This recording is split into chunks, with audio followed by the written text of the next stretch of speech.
The bells of Westminster Abbey were still ringing when Amelia Foster vanished in Dean's Yard, London, one afternoon in 1967, amid tourists, schoolchildren finishing for the day, and the unnoticed comings and goings of passers-by. It was the first time the 8-year-old girl had been allowed to walk a short distance alone, just a few dozen meters across the familiar ancient stone courtyard, a place where adults believed nothing bad could happen. In the final moment, an adult standing nearby saw Amelia pause in the crowd, her fair hair standing out before quickly being swallowed up by the chaotic movement around her. 5 minutes passed, then 10 minutes, then 20 minutes, calls of her name echoing urgently through Dean's Yard with no response. What happened after that seemingly ordinary moment would haunt Westminster, Amelia's family, and the entire system for more than half a century afterwards. Before delving deeper into the story, don't forget to subscribe to the channel and hit the notification bell so you don't miss the latest cases. Westminster, London, afternoon in 1967, Dean's Yard appeared as a space both ancient and bustling, where the bells of Westminster Abbey rang out steadily, deep and resonant, gliding over the gray moss-covered stone walls and blending into the ceaseless flow of people. Tourists gathered near the Abbey entrance, raising cameras, chatting in various languages, before dispersing down narrow paths. Locals strode quickly with familiar ease, paying little attention to the surroundings. Children finishing school ran across the yard, laughing, bumping into each other before disappearing towards side streets. In that scene, Amelia Foster, 8 years old, appeared utterly ordinary, small and easily overlooked, in a simple dress suited to a cool afternoon, her fair hair catching the weak late-day sunlight. She had been given a very small, almost insignificant task, to walk to a meeting point on the other side of the yard, to wait for an adult, just a few dozen meters, just for a moment, a distance no one thought needed step-by-step supervision. Amelia left her relative's sight in the crowded flow of people, her steps quick and light, familiar with the paths around the Abbey, nothing in her demeanor suggesting this would be the last time she was seen. An adult standing near the west gate of Dean's Yard recalled that moment vaguely but clearly enough. Amelia, threading between two tourists, paused over a map, glancing back for a split second, as if searching for a familiar face, then continuing on, and blending into the crowd. There was no cry, no disturbance, no moment that would make anyone turn and look longer than usual. 5 minutes passed, the space still noisy, the bells ringing again, groups of people shifting, other children running by, and Amelia's absence not yet forming a clear sign. 10 minutes passed, the waiting feeling began to stretch unnaturally. Each glance towards the meeting point ended in emptiness. Time seemed to slow, each second heavy amid footsteps and fragmented conversations. 20 minutes passed, the unease became more concrete, no longer vague, but a repeated question: where is Amelia? Relatives began searching around Dean's Yard, calling her name, the calls ringing out then dissolving into the open space, with no reply. They scanned the nearest paths, followed the stone walls, looked towards the gates, looked into the streams of people continuing to flow as if nothing unusual had happened. Amelia's name was called louder, then called again, each time with the hope that she was just in some hidden corner, delayed a few minutes, or caught up in something harmless. But every corner just checked was empty, every path just run along showed no familiar trace. Dean's Yard was still there, the Abbey still towering, the bells still steady, but Amelia was not. The narrow streets leading away from the yard were examined more closely, each turn retraced, hurried questions asked of those standing nearby, and shakes of the head in reply with the indifferent casualness of a crowded afternoon. The sense of loss did not arrive in one single shock, but built gradually in silence, in the hopeless repetition of searching, in the moment relatives paused at the edge of Dean's Yard, and realized that continuing to search with their own eyes and calls was no longer enough. The call to the police was made that very afternoon, the location stated clearly, the time recounted minute by minute, the voice trying to stay calm but unable to hide the tremble, and when the receiver was set down, a cold reality emerged. Needing no further explanation, Amelia Foster had disappeared. The Metropolitan Police received the missing person report that afternoon as an emergency case, since a child had vanished in the heart of Westminster, in a crowded space with no sign of safely wandering off alone. The first two officers arrived at Dean's Yard as daylight began to soften, the Abbey bells having just finished a long peal, and the flow of people not yet thinned. They noted the exact location, the estimated time Amelia Foster was last seen, and requested those present to remain in the nearby area for initial verification. The Dean's Yard area was quickly cordoned off at a minimal but sufficient level to control entrances and exits, not with hard barriers but with police presence at the main gates and paths, to prevent the flow of people from carrying away the last remaining details. The atmosphere changed almost immediately. Footsteps slowed, glances began to probe, and the normality of the afternoon gave way to a tension hard to name. The officers divided the area into the nearest search circles, starting from Dean's Yard itself, then spreading out along paths leading to Westminster Abbey, the small shops nearby, and the alleys connecting to main roads. They checked every gate, asked those standing nearby if they had seen an 8-year-old girl, describing build and clothing from family information, and noted down every reply no matter how brief. One team was sent into the shops bordering the yard, where children sometimes popped in for sweets or to wait for adults. Another swept around the Abbey gate, where the constant stream of tourists could obscure a child in seconds. The search proceeded on the logic of near first far later, assuming that if Amelia was still in the area, she could not have gone far in such a short time. The repeated questions began to form a fragmented picture. Some people said they saw a girl standing near the west path, others vaguely recalled a child threading through the crowd near the Abbey gate. Many remembered nothing specific, only confirming that the afternoon had been very busy. The officers noted these inconsistencies without drawing conclusions, since in a space like Dean's Yard, witnesses' memories could easily mix with images of other children. The sweep was expanded one more circle, but all the nearest paths were checked without finding clear signs of where Amelia had gone. The first truly standout witness emerged, when a middle-aged man standing near the Abbey gate approached and said he believed he had seen Amelia not long before. He described a girl matching the police description, recalling the hair color and approximate height, and remembering that she did not appear frightened. His account was recorded immediately, as he was the only one so far confident in identifying a specific moment related to Amelia. When asked for more detail, he paused for a few seconds, as if trying to pull the memory back, then said he was not sure if the girl was standing alone or talking to someone,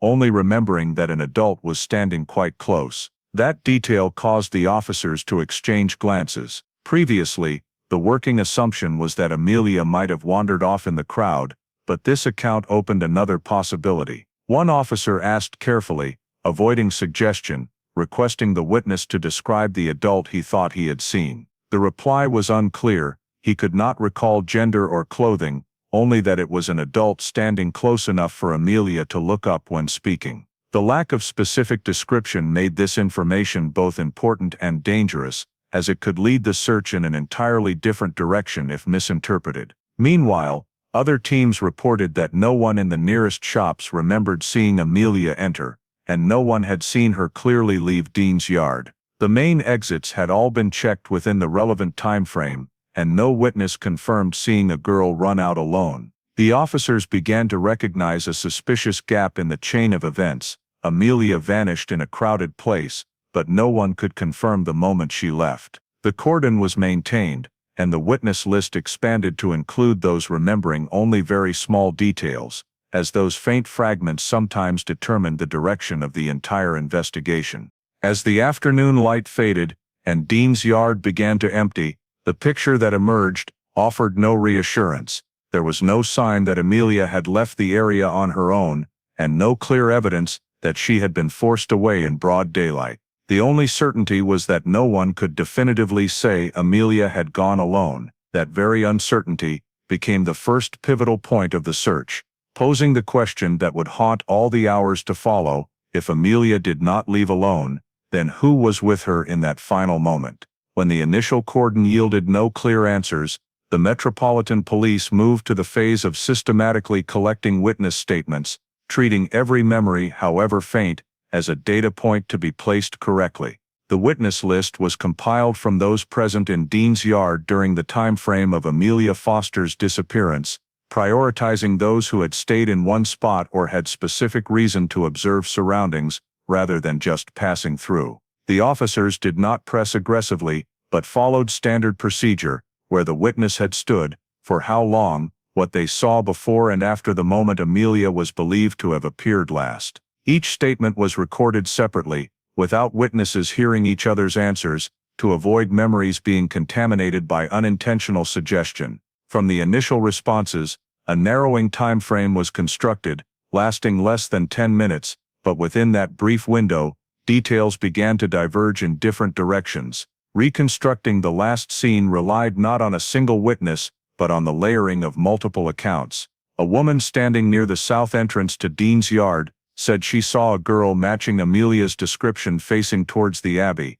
as if waiting for someone to emerge from inside. Another man, working nearby, recalled the girl he saw facing towards the road leading out of the yard, watching the moving flow of people. These two statements, when placed side by side, created an unavoidable contradiction: the same child in the same time frame, but facing completely opposite directions. The officers did not rush to discard either statement, as experience showed a witness's perceived direction could be influenced by their position or viewing angle, but the difference was large enough to question whether Amelia had stayed in one spot or moved in her final minutes. To clarify, police asked each witness to return to their original position and point out the direction they remembered seeing Amelia. Footsteps were counted, wall corners marked, and distances from the witness's standpoint to Amelia's estimated position remeasured. Through this, one thing became clearer: the contradictory statements did not necessarily rule each other out, as they could reflect two different moments within the same short period. If Amelia had turned or taken a few steps between positions, both witnesses could be truthful in their recollections. However, this hypothesis raised another question: why would an 8-year-old child change direction in such a brief time, and what caused her to do so? Reconstructing the last known direction thus became the next focus. The officers arranged statements in chronological order, from those present earliest to those leaving later. Gradually, a plausible sequence emerged. Amelia may have stood near the entrance facing the Abbey, then later turned towards the road leading out. If this sequence was correct, her final direction of movement was most likely towards the exit, but this still did not explain why no one saw Amelia actually leave Dean's Yard. No statement described a girl running, walking quickly, or appearing hurried. All witness recollections were static, as if Amelia was simply standing there waiting. In the more thorough sweep, another statement surfaced, initially considered insufficiently clear. An elderly man, briefly questioned in the early stage, was invited back to clarify what he remembered. This time, asked slowly and without suggestion, he said the image that stuck most was not the direction Amelia faced, but that she seemed to be talking. He was not sure to whom, only remembering that Amelia looked up, her lips moving as if replying, and an adult standing close enough for the conversation to feel natural. When asked to describe that adult, he shook his head, admitting the memory of the person was very faint, leaving only a sense of presence rather than a specific image. This detail was immediately cross-referenced with previous statements. None of the other witnesses confirmed seeing Amelia talking, but neither did anyone rule out the possibility. In the crowded context of Dean's Yard, a brief exchange between a child and an adult could easily be obscured or deemed unremarkable. The officers realized that if Amelia was indeed talking to an adult in her final minutes, it would explain why she showed no sign of being lost or frightened, and why no witness saw her leave alone. However, relying on a single statement for this hypothesis was too fragile. Police returned to each witness, rephrasing the question more neutrally. Did they remember Amelia interacting with anyone? Did they recall an adult standing unusually close to a child? Most answers remained uncertain, but notably, no one could definitively state that Amelia was entirely alone in her final moment. This lack of certainty, rather than weakening the hypothesis, made it more noteworthy, as in similar cases, the gaps in collective memory often concealed the most crucial element. When the statements were finally compiled that day, the last seen picture emerged with more overlapping layers than a clear image. Amelia was last seen in the Dean's Yard crowd, with inconsistent facing directions, no evidence she left hurriedly, and at least one witness believing she was talking to an adult. This was not enough to conclude anything definitively, but it was enough to shake the initial assumption that Amelia had simply wandered off. Instead, the search began to revolve around a new question arising directly from the contradictions in the statements. In that final moment, was Amelia Foster truly alone or not? From the contradictions in the witness statements at Dean's Yard, the Metropolitan Police moved to the next decisive step, reconstructing the feasible routes an 8-year-old child could have taken in the time frame during which Amelia Foster disappeared. The aim was not to immediately identify a specific suspect, but to answer a more fundamental question in the real conditions of Westminster in 1967: how far could Amelia have gone if she had been entirely alone? The officers took the last seen point as the center, marked the location on the area map, then drew concentric circles based on the average mobility of children of that age, calculated at 5-minute intervals. Each circle corresponded to a scenario: walking leisurely, pausing to look around, or momentarily being carried along by the crowd. The map gradually revealed the familiar paths around the Abbey, the narrow streets connecting to main roads, the entrances and exits that seemed equivalent, but in fact differed greatly in terms of safety for a child. As the routes were laid out on the table, each turn began to be analyzed and eliminated. Some directions, though close in distance, were assessed as impossible for Amelia to have taken alone. Roads leading to busy main streets with heavy traffic were ruled out early, as no witness recalled seeing a girl crossing or waiting at such dangerous points. Deep entrances into the Abbey grounds, where tourists usually needed tickets or went in groups, were also struck from the list, since no one recorded a child entering there alone in the relevant time frame. Narrow, obscured paths without someone leading would likely frighten an 8-year-old child, but the officers found no signs that Amelia had paused or turned back at such spots. The gradual elimination narrowed the map, and notably, the remaining routes shared one common feature: they were paths a child could follow an adult along without drawing attention. The officers marked intersection points where the flow of people slowed, open spaces wide enough for two to walk side by side without being separated, and exits where an adult could lead a child through, without anyone questioning it. In the crowded context of Dean's Yard, these paths were not only convenient, but almost invisible to outsiders. To test the hypothesis, police returned to the scene at the same time of day, observing how the crowd moved, how tourists and passers-by's gazes dispersed. They realized that certain turns, if taken by a child alone, would immediately attract attention due to the child's obvious isolation in the large space. But if accompanied by an adult, matching pace and direction, the child would blend into the overall picture, indistinguishable from the hundreds of adult-child pairs passing through each day. This difference became the key factor in assessing the likelihood of Amelia leaving Dean's Yard without leaving clear traces. The officers also cross-referenced the route map with the contradictory statements from earlier. If Amelia had turned from facing the Abbey to facing the exit as some witnesses described, that fitted with her responding to a call or instruction from someone on the opposite side. The change of direction in a short time was no longer puzzling but a natural reflex when a child's attention was drawn by an adult. The points marked only possible to leave if lead increased, forming a continuous chain rather than isolated positions. When the implausible routes were completely eliminated, a provisional but weighty conclusion emerged on the map: there was no reasonable scenario in which Amelia could have walked the remaining paths alone, without someone noticing or clearly remembering her. Every viable route required the presence of an adult, whether for the first few meters or throughout the departure from the area. This did not prove Amelia had been coerced, but it seriously undermined the initial search assumption that she had simply wandered off. The officers carefully noted the critical transition points on the map, where Amelia might have moved out of previous witnesses' sightlines. These points were treated as bottlenecks, because if an adult led Amelia through them, they would exit Dean's Yard without leaving a clear departure moment in anyone's memory. The final map was not merely a collection of paths, but a chain of logical decisions, step by step ruling out randomness and leaving intentionality. As the sweep concluded, the investigation team looked again at the map covered in pencil marks and notes. No arrow pointed to a definite path Amelia had chosen alone, but many lines converged on the same assumption to leave Dean's Yard smoothly and unnoticed.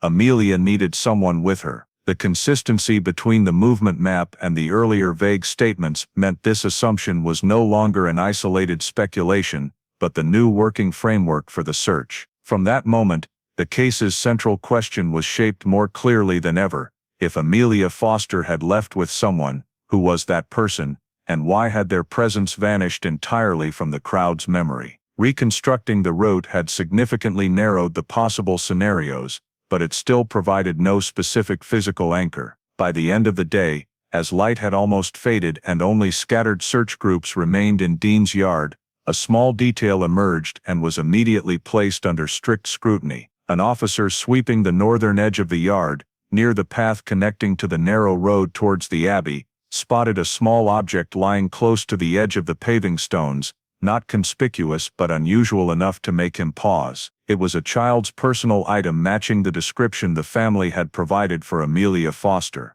The object was not in the main walkway, nor trampled or swept into dirt like ordinary litter in a busy place. It lay slightly off to one side, in a position easily overlooked by passers-by, unless they bent down to look closely. The evidence was marked, photographed in place, and instantly became the investigation team's focus. Per procedure, the surrounding area was cordoned in a narrow radius, and all nearby movement temporarily halted to avoid disturbing the scene. The first cross-check was the timing and location of the find against previously collected statements. The result made the officers pause for closer examination. No witness confirmed seeing Amelia standing or passing exactly this spot in her final minutes. Some recalled her near the Abbey gate, others facing the exit direction, but none placed Amelia at the point where the item was found. This mismatch was not treated as minor. In disappearances in crowded areas, personal items are usually found near the last sighting or along a described movement path.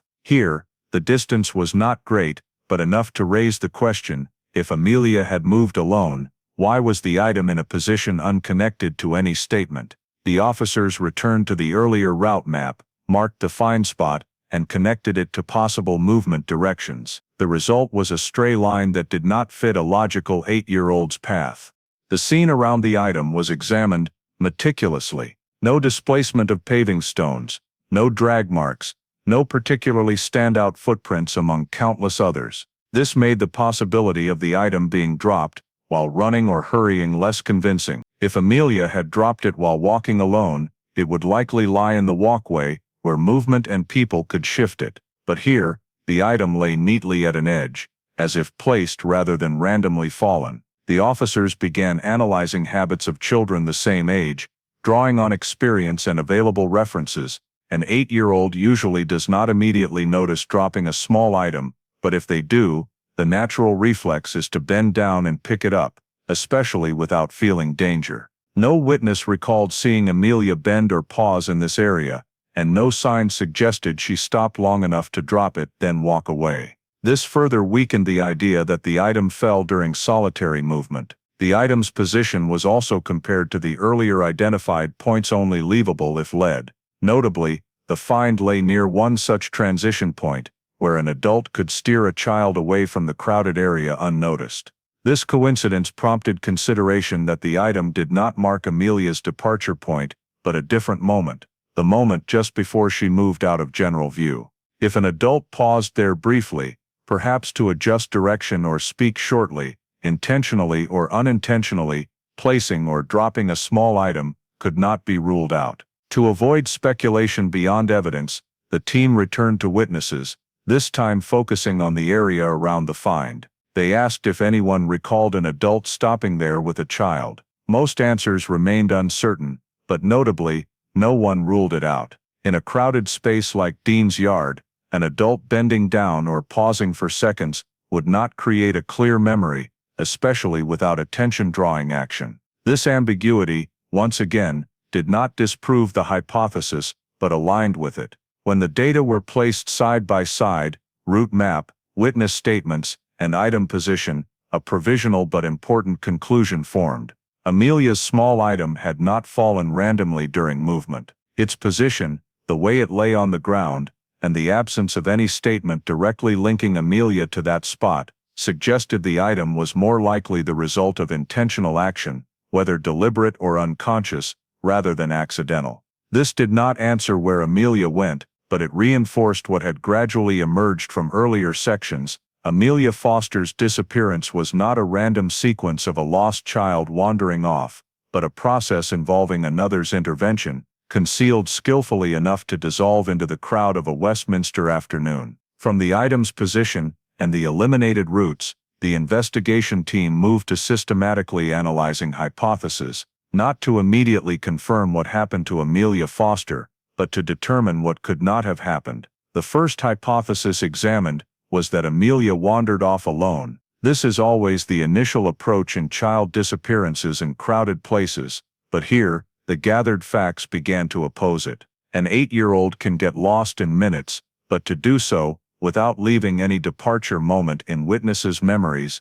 is far harder. The earlier reconstructed and eliminated solitary routes showed that if alone, Amelia would have had to cross points where surrounding adults would remember: a narrow gate, a dangerous turn, or a stretch requiring pausing for lights, or avoiding traffic. No statements matched those scenarios. Moreover, the item's position was not on a natural solitary path, further weakening the wandering hypothesis. The second hypothesis was accident. Amelia might have fallen, been injured, or encountered an unexpected situation preventing her from calling for help. The team swept high-risk areas around Dean's Yard: stone steps, low spots, obscured gaps. No disturbance, no blood, no witness hearing a cry or seeing a crowd gather around an incident. In such an open, busy space, an accident serious enough to cause disappearance would almost certainly draw immediate attention. The absence of any such signs allowed the accident hypothesis to be set aside, not because it was theoretically impossible, but because it did not match the scene. As the two most common possibilities were gradually eliminated, the third hypothesis, intentional approach, became central. Instead of asking what Amelia did, the question shifted to who did what to Amelia, and how they did it without drawing attention. The officers revisited the social context of Westminster in 1967, where children frequently moved with adults in public spaces unnoticed. In that environment, an adult with a child was not unusual. On the contrary, it was part of everyday rhythm. That very normality provided perfect cover for intentional approach. Facts from earlier sections began connecting in this direction. Contradictory statements about Amelia's facing direction were no longer mere memory errors, but could reflect her turning to respond to a call. The witness recalling Amelia talking to an adult was no longer isolated, but fitted the approach hypothesis. The item's position, not on a natural movement path, and showing no random drop signs, suggested a pause long enough for an adult to reorient or reinforce a child's attention. And the map's points only leavable if led were no longer abstract possibilities, but real gateways for smooth departure. The team analyzed how an 8-year-old reacts to adults in a familiar setting. No need for threats or obvious force, a simple offer, a plausible reason, or the appearance of a trustworthy adult could suffice to make a child follow without resistance. This was especially true if the child was waiting for someone and might mistake the person as sent to collect her. In such a scenario, Amelia would not panic, not run, and not create an attention-drawing moment, consistent with no witness recalling anything unusual. To test this hypothesis, the officers cross-checked Amelia's disappearance timing against crowd movement patterns. They found the established 5-10-minute window was enough for an adult to approach, speak briefly, and lead a child out of Dean's Yard via one of the marked transition points before anyone noticed the absence. Nothing in the chain required assuming hurried or violent action. On the contrary, everything fitted a smooth process exploiting the very crowdedness and social habits of the space. When the hypotheses were placed side by side, and evaluated according to the criterion of best fit with all the data. A working conclusion gradually formed. Amelia did not disappear on her own, nor did she suffer an accident on the spot. The only remaining scenario that explained the traceless absence, the contradictions in the statements, the position of the evidence, and the route map was that Amelia had been approached and led away by an adult. This did not yet identify the person's identity or motive, but it completely reshaped the direction of the search. From this point, the investigation no longer revolved around the question of where Amelia had gone, but shifted to a more specific and dangerous one: who had been close enough to Amelia Foster in the final moment to make her follow without anyone noticing in time. When the hypothesis that Amelia Foster had been approached and led away by an adult became the primary working framework, the investigation team returned to reviewing all the data collected in the first 24 hours, because experience showed that decisive errors often lay in that initial chaotic phase. Every report, every handwritten note, every call received on the first day was revisited in chronological order, not to search for a new detail, but to determine whether any detail had been misplaced. It was during this process that one call resurfaced, not prominent, not flagged as priority, but with content suspiciously matching the hypothesis being pursued. The call came in the evening of the day Amelia disappeared, when Dean's Yard had been cordoned off and search teams were still active. According to the log, the caller claimed to have been near the Abbey area that afternoon and wanted to provide information related to a girl. The call was noted briefly, with no recording, only a few lines of handwritten notes by the duty officer. What caused this call to be set aside was that the caller's name was recorded incompletely and with signs of error, making follow-up contact difficult. In the context of dozens of calls flooding in at once, that mistake was not noticed immediately, and the call quickly sank beneath other reports, deemed more urgent. Upon rereading the notes, the officers noticed that the call's content was not at all generic. The caller said they had seen a girl matching Amelia's description walking with an adult, with no signs of struggle or fear. This information, at the time, did not fit the initial working hypothesis, which still leaned towards the possibility of wandering off. Therefore, it was not prioritized highly, but filed for later verification. But later never came, because the incorrect name made the call impossible to reconnect, and its file remained in limbo. The investigation team placed this call into the timeline of the first 24 hours. The timing of the report matched the 5-10-minute gap identified earlier, when Amelia was believed to have vanished from witnesses' sight. The content, a child walking with an adult, unafraid, was disturbingly consistent with the intentional approach hypothesis. If this information had been followed up thoroughly from the start, the investigation's direction might have changed within the first day. But instead, it was shelved, not because it was unreliable, but due to a small yet decisive administrative error. The officers began analyzing how this error occurred. On the first day, the switchboard had to handle a large volume of calls, many providing vague, repetitive, or irrelevant information. Time pressure and workload made note-taking quick and prioritized content over formality. Just one letter misspelled, one syllable misheard, was enough to turn a lead into a dead end. This case was a clear example. The caller's name being misrecorded left no way to verify it, and the call was not passed to the area investigator. The investigation team did not stop at identifying the error, but tried to recreate the call's context. They cross-checked the call time with duty rosters, identified who received it, and scanned marginal notes for additional clues. One small detail emerged. In the handwritten notes was a familiar symbol, often used to mark calls seemingly noteworthy, but not yet clear enough. This showed that the duty officer had recognized the information's potential value, but lacked sufficient basis to escalate it immediately. When this call was placed alongside other facts, the consistency became clearer. Witnesses in Dean's Yard recalled Amelia talking to an adult. The route map indicated exit paths requiring someone to lead. The evidence did not fall randomly. And now an early call confirming the image of a child walking with an adult in the same time frame. Each piece, standing alone, lacked the weight to shift the investigation, but together, They formed a logical chain where overlooking one link, even small, broke the entire picture. The investigation team tried a different approach. Instead of tracing the caller by name, they scanned residency and work lists around the Abbey area at that time, seeking those who might have witnessed the event and been likely to call that evening. This was a difficult and uncertain effort, but it showed the importance this overlooked call had gained in their thinking.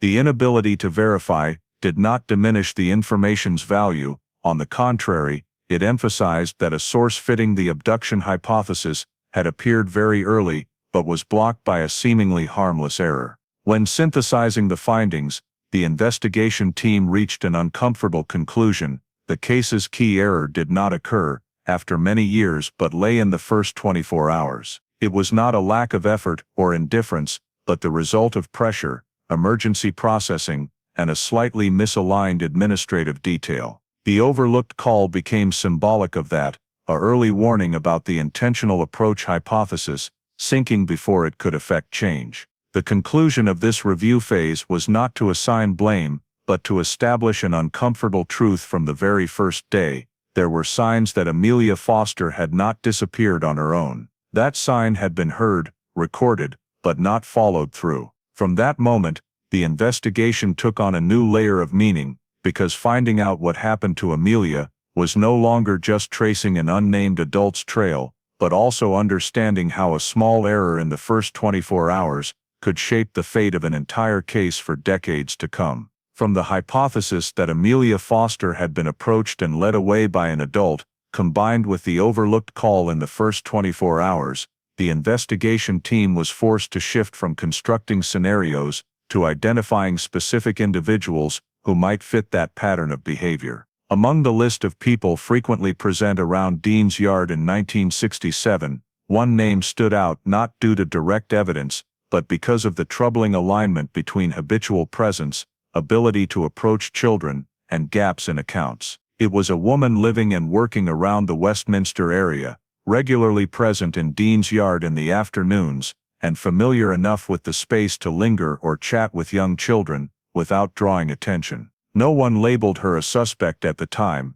She was merely a familiar face, appearing often enough to become normal in the eyes of those passing through. The review began with indirect statements. Some witnesses recalled seeing this woman talking to children on other occasions, not in a suspicious way, but like an adult asking directions, giving guidance, or watching briefly. This, in the crowded context of Westminster, was not seen as unusual behavior. On the contrary, it gave her perfect cover, a familiar adult, not alarming, able to approach children without notice. This very factor led to her being added to the review list, not for a specific action linked to Amelia, but because she fitted the intentional approach model built earlier. When invited for questioning, the woman did not evade. She admitted being regularly in Dean's Yard at the time Amelia disappeared, that she knew the area well, and had spoken to children on other days. However, when asked specifically about that afternoon,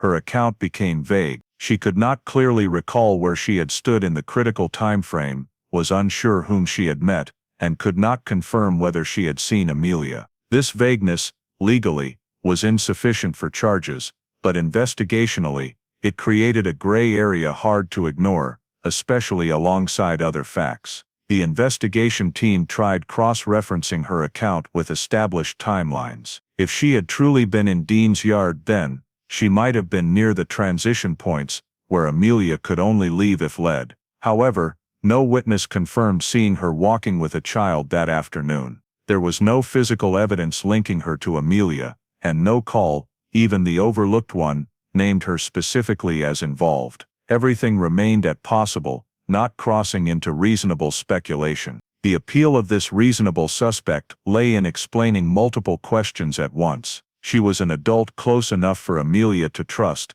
familiar enough with the area to lead a child away unnoticed, and present enough in Dean's Yard's collective memory to not seem a stranger. But precisely because of that, the lack of specific evidence became fatal. No detailed description of appearance matched the rare statements about the adult Amelia was believed to have spoken to. No behavior placed her in the exact last seen moment, and no independent statement confirmed her walking with Amelia in the decisive time gap. The officers continued testing the hypothesis by reconstructing scenarios centered on this woman. They asked if she had led Amelia away, which route would she have taken, and why no one remembered. When the scenario was overlaid on the earlier route map, it was spatially feasible but weak in timing and witnesses. For it to hold, she would have had to leave in a very narrow gap, unnoticed by anyone, leaving no memory trace beyond vagueness. That was not impossible, but not strong enough to become the sole investigative direction. Gradually, this reasonable suspect became more a stopping point than an escape. The investigation team spent much time around her, checking schedules, reviewing relationships, and seeking any sign of child approach behavior beyond socially acceptable levels. The result remained a void. Every question led to the same provisional conclusion: she fitted the model, but there was no hard evidence to advance the case further. Continuing to allocate resources to such a suspect began carrying risk, as it might cause other directions to be overlooked, just like the call missed in the first 24 hours. Ultimately, the investigation team had to accept an uncomfortable reality. At this stage of the case, they had a suspect reasonable logically, but insufficient to cross legal or deeper investigative thresholds. The woman was not entirely ruled out, but could not be treated as the sole center of the search. The vagueness in her account proved nothing, and her interactions with children, though fitting the abduction hypothesis, were not criminal.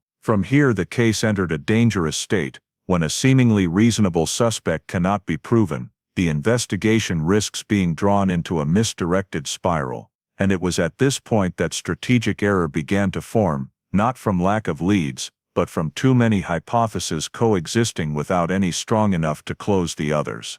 When the reasonable suspect became the only remaining anchor, the investigation's trajectory began narrowing in a way almost imperceptible at the time. In the days and weeks following, most resources were poured into reviewing the schedule, relationships and past of the woman frequently seen around Dean's Yard, because she was the rare individual who fitted snugly into the intentional approach framework built earlier. Every additional interview, every cross-check returned to the same question: whether she had been in the right place, at the right time, and close enough to Amelia Foster in the final moment. But the deeper they dug, the more results repeated.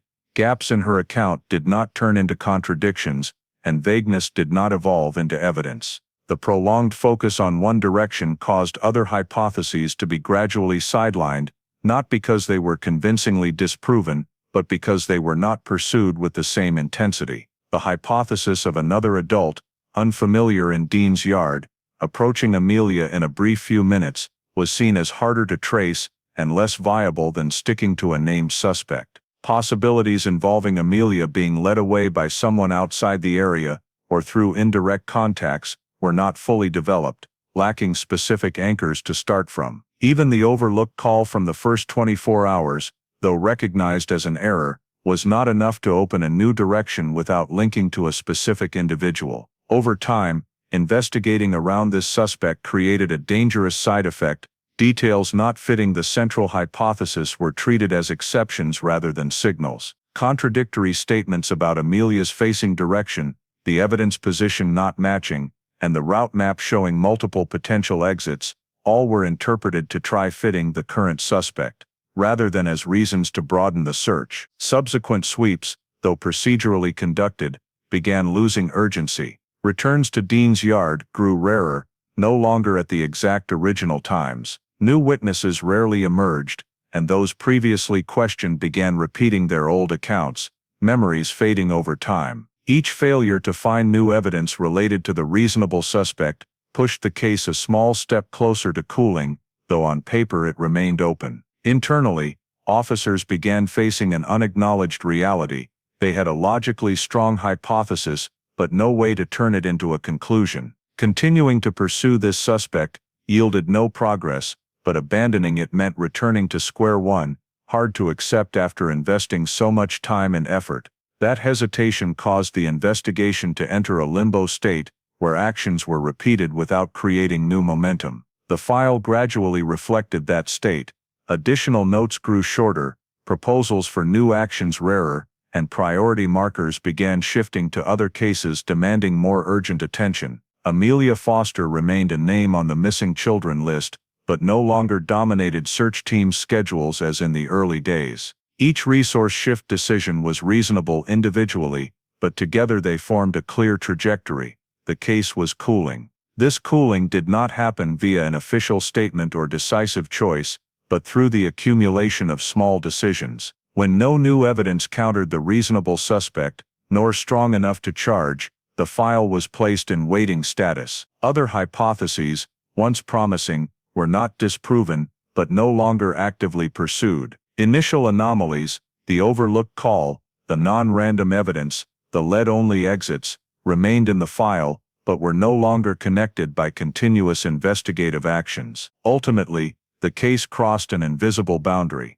It was no longer handled as an ongoing search, but as a file to preserve for the future. Documents were organized, archived, and marked for review upon new information. In professional terms, this was necessary for resource management. In reality, it signaled a misdirection prolonged enough to slow the entire process. Amelia Foster was not forgotten, but her case had entered the state every cold case faces, existing in files, awaiting a new detail strong enough to break the loop of old hypotheses. The noteworthy point does not lie in the fact that the reasonable suspect was examined. That was necessary, but in the consequences of allowing one investigative direction to dominate for too long. Other hypotheses were set aside not because they were wrong, but because they had no opportunity to be fully tested. And it was during that period that the Amelia Foster file began to cool, not due to a lack of leads, but due to the way those leads were arranged and prioritized. When the investigative direction centered on the reasonable suspect yielded no breakthrough, the Amelia Foster file entered a different phase, quiet but decisive cold case status. There was no official moment announced to the public, nor any document stating file closed, but within the Metropolitan Police, the signs were very clear. Proactive sweeps grew rarer, proposals for new actions were no longer approved as priorities, and the file, once thickening rapidly in the early weeks, began to be reorganized according to archiving standards. The document folders were numbered, categorized, and moved from desks to the archive storage, where hundreds of other cases were also awaiting a chance to return. The archiving process did not erase what had been gathered, but it changed how the file was perceived. The route maps, witness statement summaries, and notes on the evidence now became reference materials rather than operational tools. Access to the file was no longer a daily continuous matter, but depended on periodic reviews or new information, something that had not occurred for a long time. This shift marked the transition from actively searching to waiting. Time began to do what no investigator could control. It distorted memories. Witnesses interviewed in the early days, if still alive and in the area, gradually remembered details less clearly. Answers that were already vague became fainter, timelines drifted, and images once recounted with initial certainty were now shrouded in doubt. Some witnesses moved away, leaving no new contact address.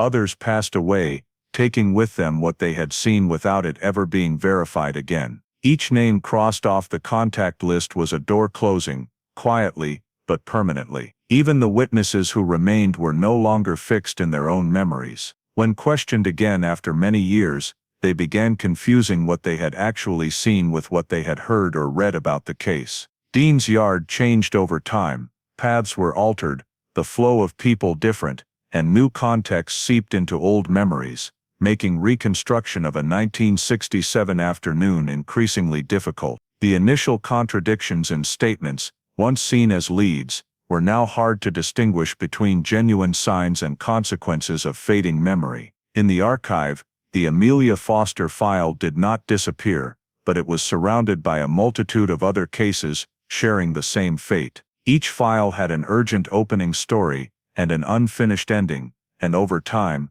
the differences between them blurred. The documents were carefully preserved, but preservation did not mean progress. The details once considered anomalous, the call overlooked in the first 24 hours, the evidence not randomly dropped, the exit paths requiring someone to lead, remained there, marked, but no longer connected into a new chain of action. They existed as unanswered questions, rather than directions being pursued. The absence of progress came not only from losing witnesses, but also from the limitations of investigative tools at that time. No new techniques were applied to the Amelia file for many years, because there was no new data to test. Everything that could be analyzed had been analyzed according to the standards of that era, and when old methods yielded no results, the file fell into waiting for a leap forward that no one knew would come from where. In internal records, the case was sometimes referred to as an example of insufficient evidence to proceed further,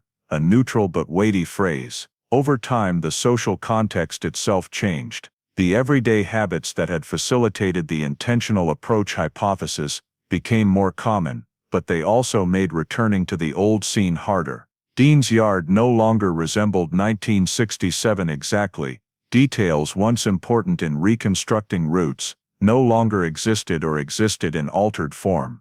This reduced the ability to verify old hypotheses through direct observation, forcing the file to rely more on paperwork and memory, both eroded by time. Internally, the Amelia Foster file was classified in the group of unsolved but no open directions. That did not mean it was completely abandoned.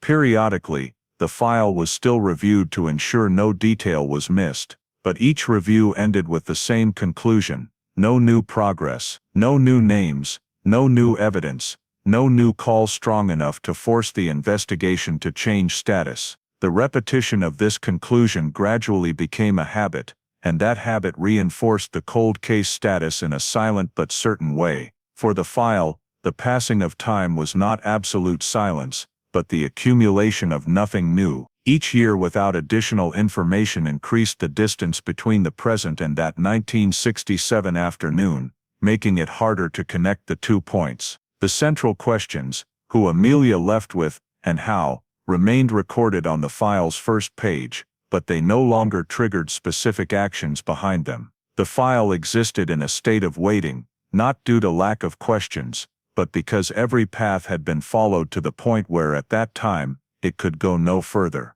The Amelia Foster file did not cool due to lack of interest, but due to the inability to advance further with what was available. The initial errors, the sidelined hypotheses, and the prolonged focus on a reasonable suspect had shaped the case's trajectory. As witnesses aged, died, or forgot, and as no new progress emerged, the file had to retreat into storage, carrying with it all the unanswered questions, and there, it waited, not for a miracle, but for a change large enough to break the prolonged silence of many years. Nearly half a century after that 1967 afternoon, the Amelia Foster file was brought out of its dormant state in a way that was undramatic, unannounced, and not stemming from a specific new lead. It was reopened like many others during a periodic review by the Metropolitan Police's Cold Case Review Unit, as the unit undertook the digitization of unsolved missing persons cases from the 1960s and 1970s. The goal of this review was not to solve the case in the traditional sense, but to standardize data, transferring thick paper files, layered with handwritten notes and pencil-drawn maps, into a digital system for cross-referencing with more modern tools. The Amelia Foster file was selected not because of any special indication, but because it was in the group of child missing cases with complete original documents, but never re-examined, using aggregated data methods. The digitization process followed a rigid sequence. Each witness statement was re-entered, preserving content and timing. Each route diagram was photographed and geotagged. Each marginal note, even the most illegible, was stored as an image with annotation. The review team did not introduce new hypotheses, but only ensured that everything once on paper was present in the system. This allowed them, for the first time, to see the entire Amelia Foster file as a unified data block, rather than scattered fragments in different folders as before. Once digitization was complete, the next step was cross-referencing the missing persons file with existing population and administrative registration databases. This was a new procedure compared to when the file was created, as much previously fragmented data had now been consolidated: birth registrations, residency records, legal name changes, and files related to adoption or guardianship. The initial purpose of this cross-referencing was modest, to determine if there were any matches between the names of long-missing persons and administrative records appearing afterwards. In most cases, the result was zero, as common names or random coincidences were quickly ruled out upon deeper checking. The Amelia Foster file was also entered into this procedure as routine. Full name, date of birth, and basic information were input into the cross-referencing system, without specific expectations. Initially, the results showed nothing noteworthy, as the name Amelia Foster was not rare. However, as filters were refined, limited by area, time frame, possible spelling variations, a result began to emerge in a way that made the review team pause. In the list of population records, appeared an entry under the name Amelia Foster, registered many years after 1967, with birth year and address not fully matching the original data, but close enough to be unignorable. At first, this result was treated as a random coincidence to be quickly excluded. Procedure required checking basic details before assigning any meaning. The review team opened that administrative file and noted an anomaly. This record had no historical data before a certain point in time, no early residency records, no initial school information, and no administrative trace indicating the existence of the person named Amelia Foster in the early years of life. Instead, the record began abruptly, as if a person appeared in the system from a later point than usual. This anomaly was not enough to conclude anything, but it was sufficient to break the no new progress state that had lasted decades. The review team continued deeper cross-referencing, comparing the newly discovered administrative file with the original missing person data. Mismatches, shifted birth year, different address were placed alongside hard-to-ignore similarities, same full name, same gender, and some personal details, not entirely contradictory to the initial file. More importantly, there was no document explaining why this record lacked the entire early life phase, an administrative gap typically appearing only in very specific cases. To avoid creating a non-existent connection, the Cold Case Review Unit applied a strict elimination process. They scanned other same-name cases nationwide, checked for data entry errors, and sought any evidence that this was merely random coincidence. But the more they reviewed, the more this record appeared out of place in the system. No clear family link before the appearance point, no documents explaining late registration or change, and no sign of a normal administrative process. When the cross-referencing results were presented in an internal meeting, the atmosphere changed markedly. For the first time in decades, the Amelia Foster file had a specific touchpoint with modern data, not a vague statement, not a speculative hypothesis, but a real existing administrative record. The review team cautiously noted this discovery as a point requiring verification, without assigning a conclusion, but also unable to treat it as ordinary. In the case's timeline, this was the rare moment when prolonged silence was broken not by human memory, but by the very system humans had created. After nearly half a century, the Amelia Foster file, once lying dormant in storage, was now placed alongside an identically named entry in another record, existing in parallel within the same national database. The appearance of that name did not answer where Amelia had gone, but it posed a new question, more structural and dangerous to all old assumptions. If Amelia Foster had truly vanished from the system in 1967, then why did that name reappear in another administrative record, as if the girl's life had been continued in a place no one had looked for decades? The appearance of the name Amelia Foster in another administrative record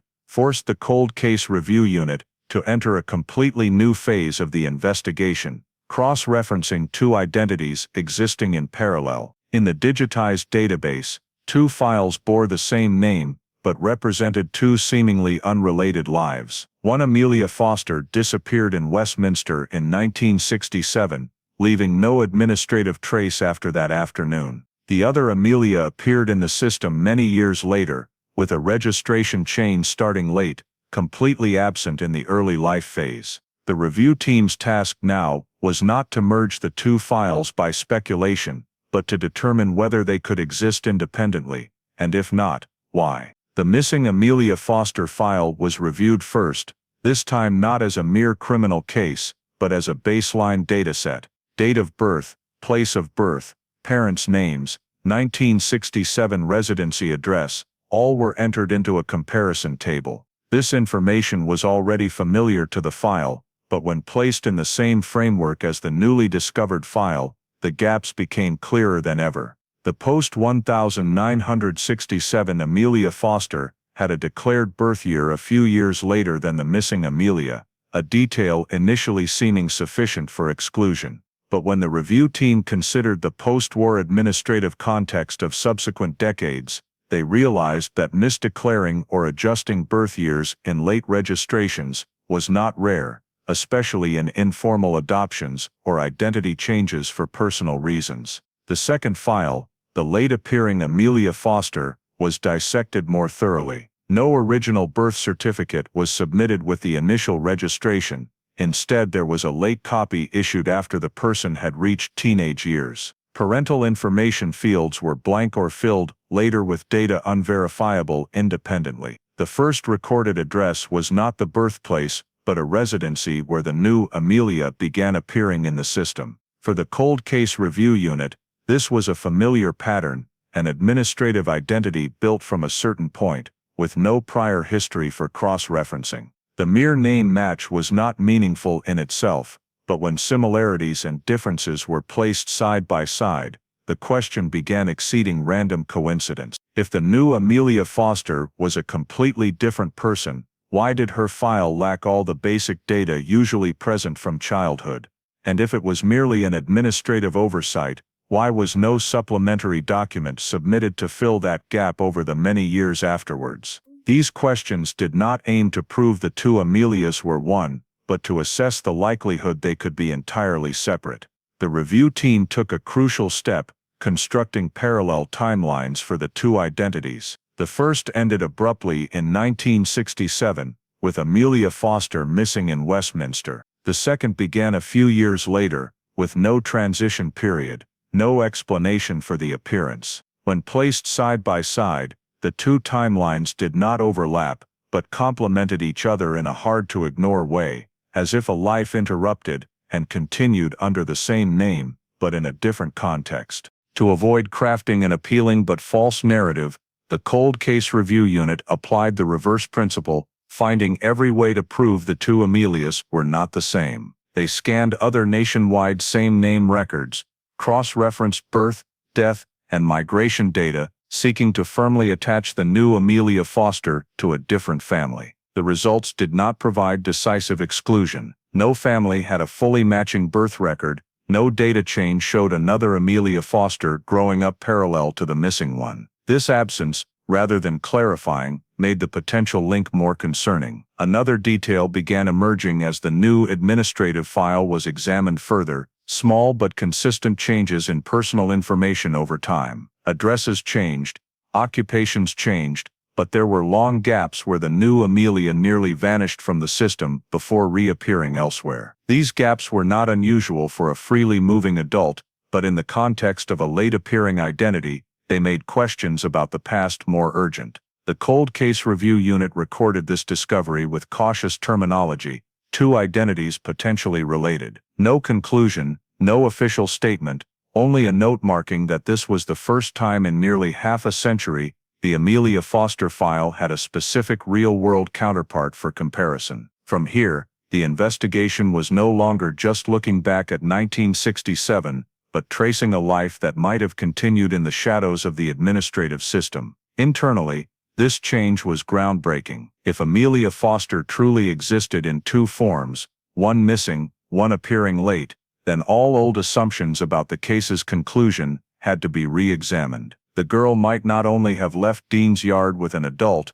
but could have been taken into a different life, with an identity somehow legitimized. This did not confirm that Amelia was still alive, but it opened a possibility that the file had not allowed for decades, that the 1967 disappearance was not the end, but the transition to another chapter, never recorded. After the review concluded, the two files, both bearing the name Amelia Foster, were placed side by side in the system, one ending in 1967, one beginning afterwards. Between them was a large gap, with no paperwork, no witnesses, and no official explanation. But that very gap now became the center of the new investigation, because if these two identities were related, then the question was no longer how Amelia disappeared, but how she continued living, and who had created the conditions for a missing child to reappear in the system, unnoticed for nearly half a century. From the existence of two files both bearing the name Amelia Foster, the Cold Case Review Unit was forced to confront a hypothesis once considered too complex to pursue in the early years: the identity change hypothesis. Not a simple legal name change, but the administrative identity transformation of a child in the context of the 1960s, when adoption and guardianship processes still had many gray areas. To test this hypothesis, the review team did not start with individuals, but with the system, examining how a child could vanish from one record chain and reappear in another without leaving a clear connecting trace. First, they placed the Amelia Foster file in the legal context of 1960s England. At that time, adoption processes existed, but oversight and data standardization were not as rigorous as today. Many adoptions were handled through local agencies, religious organizations, or even private agreements between individuals, before being formalized on paper. In such cases, late registration, birth year changes, or lack of original records were not uncommon. This did not mean wrongdoing was widespread, but it created administrative loopholes large enough for a new identity to be built without back-checking. The review team analyzed typical adoption patterns of that period. A child could be placed in a new family, under a different name, or even keep the same name, but with all origin-related information changed. Issuing replacement birth certificates, a practice once used to protect the privacy of parties involved, could completely obscure the original identity. In these cases, the administrative system did not retain a direct link between old and new identities. Instead, it treated the new identity as the record's starting point. When cross-referenced with the Amelia Foster file appearing after 1967, these features became noteworthy. The new file had no original birth certificate, only a late-issued copy, parental information was not verified by independent documents, and the record change start coincided with the time when a child missing in 1967 could have been old enough for late registration not to raise immediate suspicion. The review team did not view this as evidence, but as a pattern fitting the identity change hypothesis. Next, they examined specific administrative loopholes that could have been exploited, whether unintentionally or deliberately. In the 1960s, information exchange between localities was limited. Records were not digitized and rarely cross-checked across regions. A child moved from London to another area, if registered late under a new identity, would almost certainly not trigger automatic duplicate detection. Additionally, missing child reports were not always integrated with adoption databases, creating two parallel information streams that never met. The review team also considered the human factor. Those involved in an informal adoption or guardianship, whether for good or bad motives, might not realize the long-term consequences of creating a new identity. A child taken from their original environment, raised in a different context, and growing up unaware of their original identity. Identity change was no longer just paperwork, but a complete redefinition of a person's life. Placing this hypothesis alongside the case facts, the review team noted a troubling consistency. The abduction hypothesis, already built from earlier sections, provided the starting point. Amelia led away from Dean's Yard by an adult unnoticed. The identity change hypothesis provided the continuation. After leaving the old environment, Amelia placed in another system, where her identity was recreated to legitimize the disappearance. These two hypotheses did not conflict but complemented each other, forming a logical chain from 1967 to the appearing file afterwards. However, the Cold Case Review Unit also cautiously noted the hypothesis's limitations. No document directly proved a specific adoption related to Amelia Foster. No court or social agency record matched the time and location exactly. What existed were only gaps, and those gaps made the identity change hypothesis both appealing and dangerous. It could explain everything, but easily slipped into speculation if not anchored by evidence. To keep the hypothesis within investigative bounds, the review team defined necessary criteria to proceed, finding an intermediate administrative chain, an organization, individual, or legal decision, linking the 1967 disappearance to the new file afterwards. They began compiling lists of adoption agencies, social organizations, and guardianship-authorized individuals active around London in that period. Not to accuse, but to see if similar patterns had occurred. This broadened the investigation's scope, but kept it in a logical framework consistent with discoveries. At the analysis's end, the identity change hypothesis was not treated as the final solution, but as a new axis for the case. It shifted the question from, did Amelia die or live, to how was Amelia recorded in the system? In the context of 1960s administrative loopholes, a missing child reappearing under a different identity was no longer unimaginable, and that made the Amelia Foster file, once considered a cold case, become a revived case, where past and present intersected not through human memory, but through the gaps in paperwork and the system humans had created. The identity change hypothesis, though logical and consistent with 1960s administrative loopholes, still needed something the Amelia Foster file had lacked for half a century, a verification method beyond paperwork and memory. The Cold Case Review Unit thus turned to the only tool capable of linking two identities, without relying on accounts or administrative procedures: DNA genealogy. This was not a rushed step, but the inevitable result of prior discoveries: two same name files, a late appearing identity, and an adoption identity change scenario, fitting the historical context. If Amelia was still alive, DNA was the shortest path to answering the question, hanging since 1967. The first step was identifying reference samples. Amelia disappeared young, leaving no direct biological sample in the criminal file, so the investigation turned to surviving blood relatives, those who could provide reference DNA. Contact was made cautiously, clearly explaining the process's purpose and limits, because after decades of silence, any hope carried risk of harm. DNA samples were collected to forensic standards,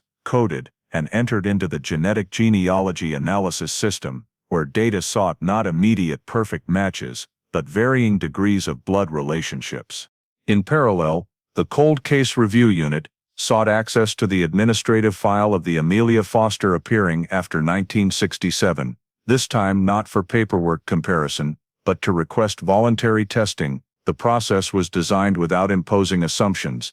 The invited participant was not told beforehand of identity suspicions, only explained that their file shared a name with a historical missing case, and testing could exclude or confirm a link. Consent, when given, was a quiet but decisive turning point, because from here, the case no longer depended on system gaps, but on biology. DNA genealogy analysis did not happen in a day. Probability matching algorithms needed time to build genetic family trees, compare gene variants, and exclude random coincidences. Initially, results returned distant links, third or fourth cousins, enough to prove the late-appearing person's DNA was not unfamiliar to Amelia's missing family line.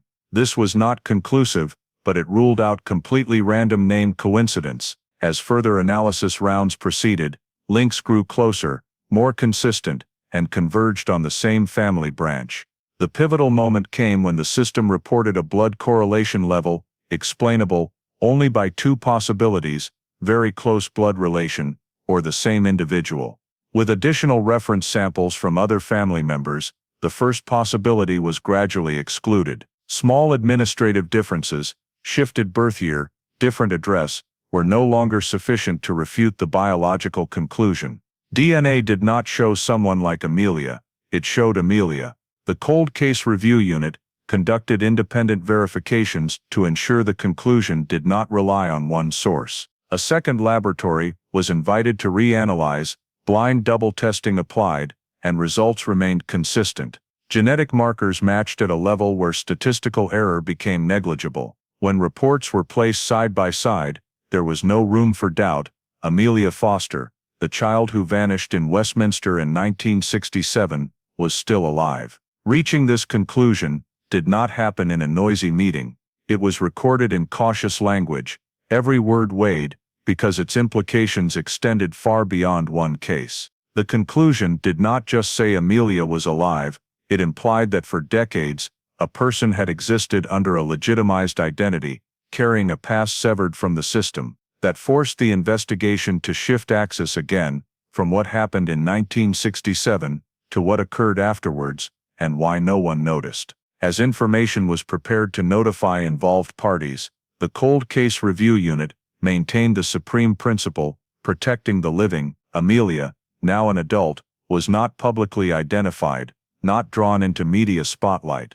All notifications were handled privately, in legal and humane order, starting with blood family, those who had waited half a century between hope and loss. For them, the conclusion Amelia is alive was not a simple sad or happy ending, it was a reversal of a lifetime's waiting, where pain did not vanish, but took a different form. Investigationally, confirming the living person was an irreversible milestone. It validated the intentional abduction hypothesis, reinforced the identity change hypothesis in the context of administrative loopholes, and turned previously scattered clues into a complete logical chain. The non-random evidence drop, the route requiring someone to lead, the call overlooked in the first 24 hours, all now no longer speculation, but early signs of a process fully carried out. When the file was updated, the cold case line was struck through not by emotional decision, but by biological evidence. Amelia Foster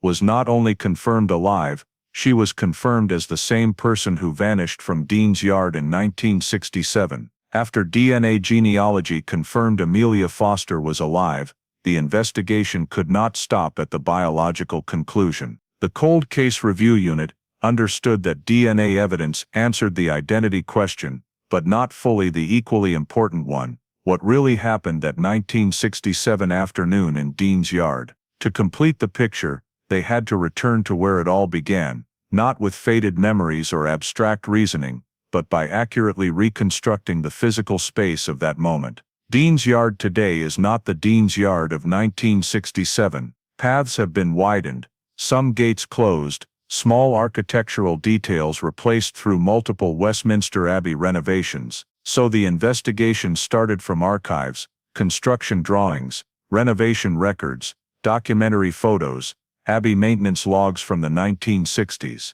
Each small change was recorded, each temporary structure marked by existence timeline, to reconstruct Dean's Yard's exact layout, the afternoon Amelia vanished. As data layers were overlaid, one detail emerged clearer than others. Near the northern edge of Dean's Yard, once stood a low stone wall, no higher than an adult's waist, running parallel to a side path. According to architectural records, this wall was demolished in an early 1970s renovation and vanished completely from the current space. It was not mentioned in tourist documents, absent from modern maps, and only visible in a few narrow-angle photos. Few noticed. This detail was incorporated into the three-dimensional reconstruction model of 1967, Dean's Yard. When placed in the hole, the low wall's role became clear. It created a natural pause spot, a temporary visual obstruction from direct sightlines of those at main gates. An adult and child could pause there briefly, without drawing attention, especially amid passing crowds. That position was also very close to the previously identified exit route, one truly safe only if led by an adult. Previously scattered details in the old file began connecting. The evidence position, not in the middle of the path, but off to one side. Witnesses recalling Amelia talking to an adult, but not seeing her leave. Contradictions about Amelia's facing direction, now explainable by her turning in a partially obscured space. No single factor created a conclusion, but in the specific 1967 architectural context, everything became logically consistent in a cold and precise way. To verify this reconstruction, the investigation took the most careful final cross-check. They let Amelia, now an adult, view the 1967 space model without any prompting. No leading questions, no prior description. Amelia was asked only to mention anything, if any, that felt familiar. The response did not come immediately. Amelia observed the model in silence, her gaze lingering on an area no longer present in today's Dean's Yard. She described a low wall where she once stood close to, where the adult asked her to wait a moment. She remembered feeling separated from the crowd, yet still amid it, remembering the moment no one noticed her, because nothing looked unusual. That detail appeared in no public document, could not be guessed from the current scene, and existed only in a very short period of Dean's Yard history. The fact that Amelia accurately identified a detail of architecture that has since disappeared is not considered forensic evidence in the strict sense, but it carries confirmatory significance at a deeper contextual level. It shows that her memory was not formed from hearsay, documents, or later reconstruction, but was directly tied to the physical space of 1967. This is the kind of detail that could only exist in the memory of someone who had genuinely stood there. When the reconstruction was completed, the Cold Case Review Unit did not issue emotional statements. They recorded that the chain of events in 1967, from witness statements, physical evidence, departure routes, to the vanished architectural detail, now converged on a single specific point in both space and time. Amelia did not leave Dean's Yard at random. She was led away at a very precise location, within a very narrow time window, at a point where the very structure of the space at that time concealed the decisive moment from the view of the crowd. The reconstruction of the scene not only clarified how Amelia disappeared, but also laid the groundwork for the next phase of the case. For if that moment had indeed occurred in that way, then the person standing beside Amelia at that low wall could not have been a vague silhouette. It was a specific individual, present at the right time and place, and sufficiently familiar with the space to turn an unusual action into an entirely ordinary sight amid the crowded Westminster of 1967. After reconstructing the Dean's Yard scene and establishing that Amelia Foster was led away at a specific point in the 1967 space, the investigation moved into a more difficult, but also clearer phase, tracing back the chain of concealment that had allowed a missing child to vanish from the system and reappear under a legitimized identity. The Cold Case Review Unit was not looking for a single act, but for a sequence of small successive decisions over many years, discreet enough to go undetected, and sufficiently legal on paper to persist for half a century. The starting point of this chain was not the act of taking Amelia, but the signatures that appeared afterwards. The investigation team returned to the administrative records of the late emerging Amelia, scrutinizing every first form submitted, residency registration, initial educational records, certified birth certificate copies. On each document, they looked not only at the content, but at who had verified it. Which signatures appeared repeatedly, which agency had stamped it, who had been responsible for legitimizing an identity that had no past. A pattern gradually emerged. Many key documents in the early phase were not verified by a centralized system, but by local units, small administrative offices, semi-independent social agencies operating in the 1960s, 1970s. This fitted the historical context at that time. Cross-regional verification was virtually non-existent, and responsibility for checks relied heavily on personal trust within the system. All that was needed was the right person's signature, the right authority's stamp, and a new identity could enter the administrative flow without retrospective challenge. The Cold Case Review Unit began tracing those signatures, not to prosecute, but to identify who was the first link in the chain of legitimization. Some signatures belonged to people who had died, others to officials who had worked in child-related social organizations. There was no evidence of a grand conspiracy or an organized network. Instead, what emerged was a system operating on an assumption of good faith, each individual handling their part, believing the previous part had been fully verified. The investigation team realized that the chain of concealment did not require overt complicity. It only required the succession of administrative trust. One person signed because they believed the incoming record was valid. The next accepted because they trusted the preceding signature. Step by step, Amelia's new identity was reinforced not by truth, but by the repetition of procedure. By the time a more modern system emerged, that identity had existed long enough to become administrative truth, and no one had reason to question it. The review also revealed how skillfully gaps had been covered. No document directly stated where Amelia had been adopted from. Instead, there were vague phrases, transferred from another area, registered late, due to family circumstances. These phrases were not false, but they were not specific enough to be refuted.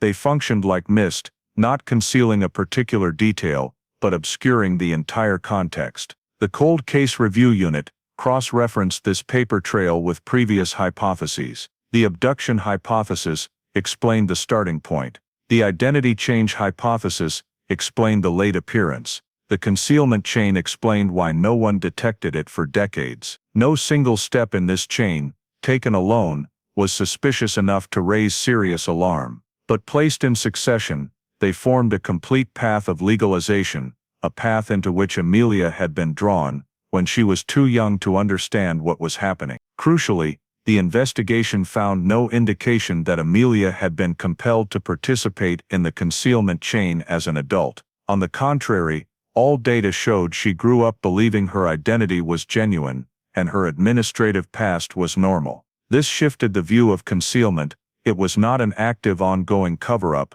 but an initiated concealment that the system then sustained through inertia. When traced back to the earliest possible point, the Cold Case Review Unit established that the pivotal period lay in the few years after 1967, when Amelia was young enough not to resist her identity, and the system loose enough to accept a record without a past. From that point onwards, everything proceeded almost automatically. The new identity entered school records. Educational records led to employment records. Employment records led to other registrations. At no point did the chain require a return to check 1967. This concealment chain did not end with a specific act, but with the completion of an administrative circle. When DNA genealogy broke that circle, it not only confirmed that Amelia was still alive, but exposed just how long a system could inadvertently sustain a false truth. The frightening thing was not the sophistication of the concealment,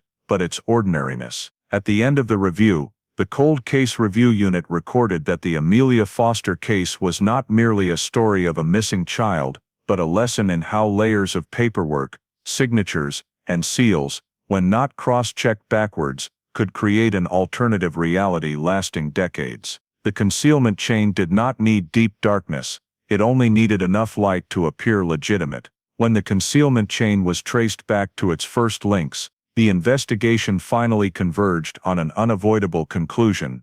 The act of leading Amelia Foster away from Dean's Yard in 1967 was not a vague event blurred by time, but the starting point of a deliberate chain of actions that stretched over many years, with legal consequences that persisted to the present.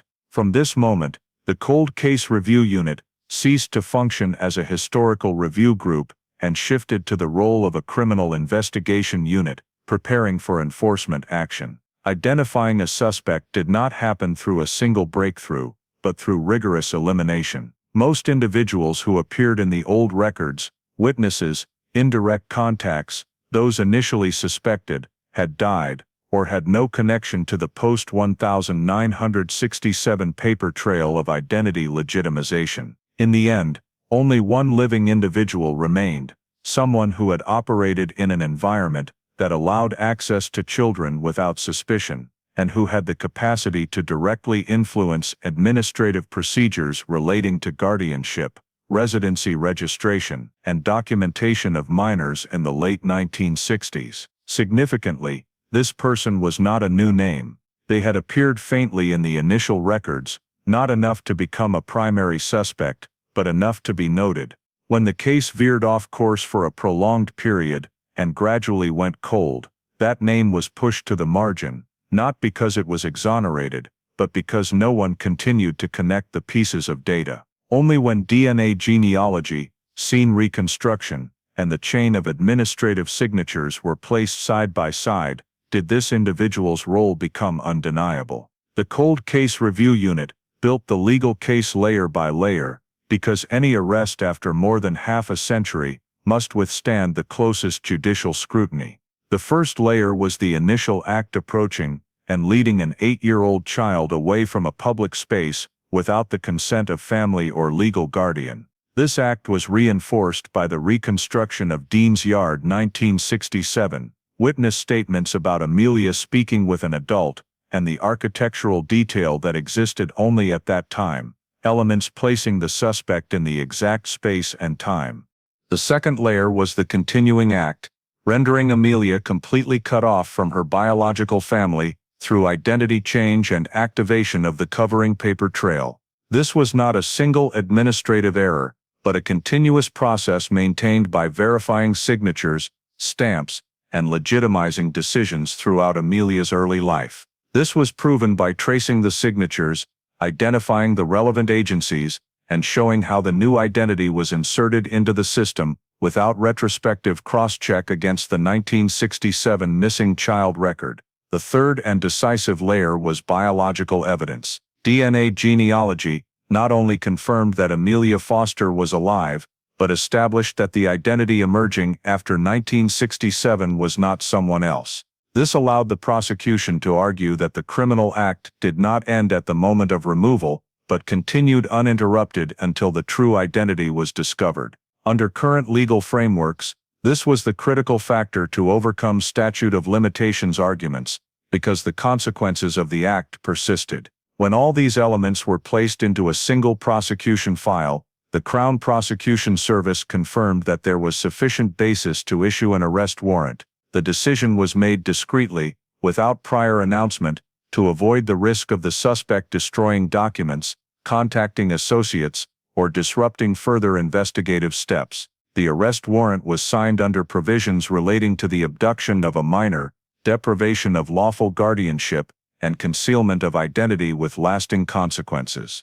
The arrest took place at the suspect's current residence, a location not directly connected to Westminster, reflecting the long distance the case had traveled since 1967. There was no chase, no resistance. According to operational reports, the suspect appeared remarkably calm when informed of the arrest warrant. When the legal grounds were read, particularly the part concerning DNA confirmation that Amelia was alive, the suspect did not react strongly, did not immediately deny, but remained silent for a long time. This silence was recorded as a factual detail, not interpreted emotionally, but it indicated that the person arrested understood the nature of the situation. During the initial interview, all legal procedures were strictly observed. The suspect was fully informed of the right to silence, the right to a lawyer, and the right not to incriminate themselves. The investigators did not seek a quick confession, as their focus was not on emotion, but on locking down the evidence file. The questions were anchored around three main axes: presence at Dean's Yard in 1967, role in subsequent guardianship and late registration decisions, and the actual relationship with Amelia in the early years under her new identity. Each question was tied to specific documents. When the suspect answered vaguely or evasively, investigators immediately cross-referenced with signatures, dates, and verified records. There was no excessive psychological pressure, no emotional tactics. The goal was not to break the suspect, but to record every statement within the context of an almost complete file. Historically, this arrest held particular significance. For the first time in over 50 years,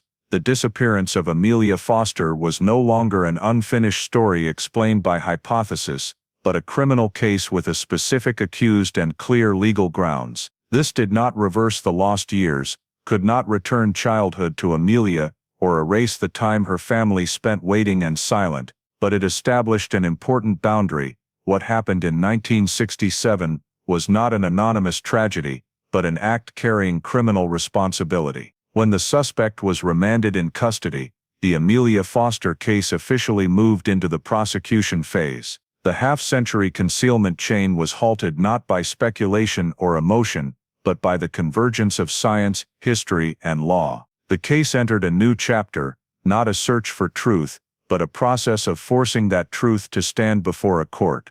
When the suspect was arrested and remanded in custody, the focus of the Amelia Foster case shifted from investigation to prosecution. The file was no longer handled by the Cold Case Review Unit as a historical puzzle to be solved, but transferred to the Crown Prosecution Service, CPS, with a quite different task: assessing whether the entire chain of evidence collected could withstand the test of court. For the CPS, investigative truth, however compelling, was only the starting point. What they required was a watertight legal argument capable of convincing a jury beyond reasonable doubt. The assessment began by deconstructing the file. The CPS did not accept the case as a seamless narrative, but broke it into distinct components. The initial act in 1967, the subsequent administrative concealment chain, biological evidence confirming identity, and the personal connection between the suspect and Amelia Foster. Each component was examined independently, with the repeated question, if this part alone were placed before a court, would it be sufficient to persuade? Only when each part passed that test did the CPS allow them to be reassembled into a whole. One of the greatest challenges was the time gap. More than half a century had passed since that afternoon in Dean's Yard, and the CPS knew the defense would focus heavily on this. They would argue that witness memory was no longer reliable, that social context had changed, and that scene reconstruction was merely hindsight inference. Therefore, the CPS required the investigation team to prove that their argument rested not on human memory, but on objective elements, confirmed historical architecture, surviving administrative records, and time-independent biological data. The CPS paid particular attention to the logic of the investigation, the way hypotheses were formed, eliminated, and reinforced. They did not accept leaps of conclusion. For example, the abduction hypothesis had to be proven not merely by Amelia's disappearance, but by systematic exclusion of alternatives, getting lost, accident, or random departure. The investigation file had done this through mapping plausible routes for an 8-year-old, by showing exit paths that required an adult guide, and by proving that physical evidence did not fall during normal movement. The CPS valued this point highly, as it showed the conclusion came not from intuition, but from logical elimination. Another central contention concerned the identity change hypothesis. The CPS demanded clarity on the boundary between speculation and evidence. The fact that the 1960s administrative system had gaps was a historical reality, but that did not automatically prove the suspect had exploited those gaps. To overcome this hurdle, the prosecution file had to show a specific connection between the suspect and key administrative decisions, signatures, verifications, or direct influence on the legitimization of the new identity. The concealment chain only had legal value when anchored to the actions of a specific individual, not to the vagueness of the entire system. DNA genealogy is regarded by the CPS as the strongest pillar of the case, but also the point that will be fiercely attacked by the defense. The CPS requires the file to demonstrate that the analysis process fully complies with scientific and legal standards, that there is no possibility of sample mix-up, and that the conclusion Amelia is still alive is not speculation, but a statistical result with negligible error. At the same time, the CPS must prepare arguments to explain to the jury, people without a scientific background, why DNA can overcome all disputes over documents and memories. Another point of contention raised by the CPS is the factor of continuing conduct. The defense will almost certainly argue that if there was wrongdoing in 1967, it occurred too long ago to be prosecuted. The CPS counters by reframing the conduct not as a single event that ended, but as an ongoing process of depriving custody and identity that continued until Amelia's true identity was confirmed. This allows the CPS to argue that the consequences of the conduct are still ongoing, and thus not subject to the limitation period in the way the defense desires. In internal meetings, the CPS continually poses worst-case scenarios. What happens if the jury does not believe the scene reconstruction? If they consider the 1967 architectural details to be mere coincidence, the file must be able to stand even if one part is doubted. For this reason, the CPS requires each argument to have dual anchors. If one piece is shaken, another still holds the overall structure. For example, even if the Dean's Yard reconstruction is not fully accepted, the chain of documents and DNA is still sufficient to prove that Amelia was unlawfully separated from her birth family. The CPS also carefully considers the human element, though without letting it dominate legal logic. They understand that this is a case without a body, without a clear scene of violence, and with a victim who is alive. This is both a strength and a weakness. A strength because the consequences can be proven. A weakness because the jury may struggle to grasp the severity of the conduct. Therefore, the prosecution file must make clear that depriving a child of identity and family is a profound harm, one that does not require physical violence to become a serious crime. When the evaluation process concludes, the CPS decides to proceed with prosecution with a clear strategy, not to tell a sensational story, not to rely on emotion, but to present an unbroken chain of logic. From the moment at Dean's Yard in 1967, through the chain of administrative concealment, to the DNA confirmation and the arrest of the suspect, everything must be presented as an inevitable progression, where each step logically leads to the next. The Amelia Foster prosecution file, therefore, is not merely a collection of evidence, but a logical map of a case spanning half a century. The CPS understands that they cannot erase the passage of time, but they can prove that the truth, though late, still has structure, foundation, and can be presented clearly in court. From this point, the case enters its decisive phase, where every argument will no longer be tested in closed meeting rooms, but before the eyes of the jury and justice. The trial opens in the heavy atmosphere of a case that has lasted 57 years, where time is not only the background but part of the evidence. The prosecution does not begin with emotion, nor with DNA. They begin with the timeline, a straight line drawn from the afternoon in 1967 at Dean's Yard to the moment of identity confirmation through modern science. The purpose of this opening is clear: to enable the jury to see that what the defendant must answer for is not a vague memory, but a continuous chain of events with internal logic and no breaks. The timeline is presented by milestones, each attached to a different type of evidence. 1967, Amelia Foster, aged 8, disappears at Dean's Yard. The last witness saw the girl speaking to an adult. The possible exits are determined to be feasible only if accompanied. The subsequent years, Amelia disappears from all systems of contact with her birth family.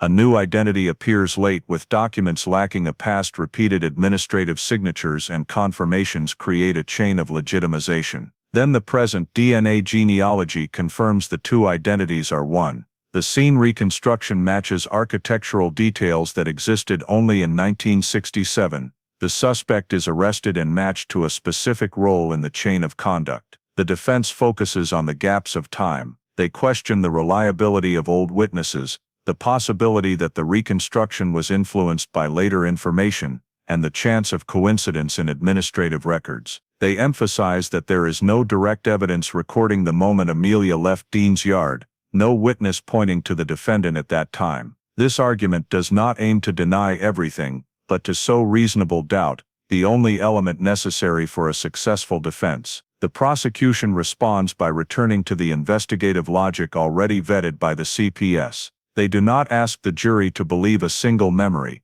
but to look at the convergence of independent evidence. If Amelia wandered off alone, she would have appeared at points witnesses remembered, but she did not. If items were dropped during movement, they would lie along the route, but they do not. If the new identity was random, the records would have an administrative past, but they do not. And if the DNA was coincidence, the statistical probability could not reach the proven level, but it has. The trial gradually reaches the central milestone of the timeline, the reconstruction of Dean's Yard in 1967. The prosecution presents a spatial model with details of architecture that has vanished. The low stone wall at the northern edge of the yard. They do not ask the jury to believe the model because it is convincing, but because it is proven by independent architectural records that existed before any modern investigative hypothesis. Then they pose the question: how could such a detail no longer existing, not appearing on current maps,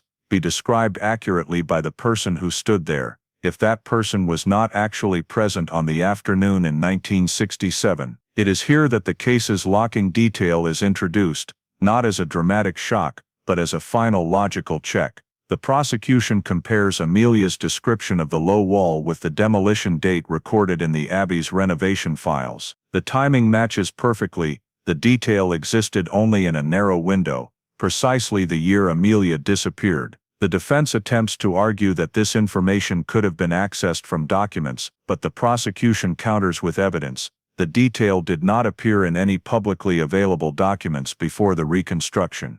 It existed only in narrow-angle archival photos and internal technical files, sources that could not be guessed or memorized later. The courtroom falls silent as this argument is concluded, because if that detail is real, then the only two remaining possibilities both lead to the same conclusion. Either Amelia was truly there in 1967, or someone gave her a memory accurate to a degree that cannot be random. And the second possibility, viewed across the entire timeline, does not hold. In the closing arguments, the prosecution returns to the 57-year timeline, not to recount pain, but to prove the continuity of the conduct. They argue that the conduct did not end when Amelia left Dean's Yard. It continued through the concealment of identity, through the confirming signatures, and only ended when DNA broke through the paper layer. Therefore, the court is not trying a distant memory, but a chain of conduct with consequences extending to the present. The defense holds firm: no direct evidence,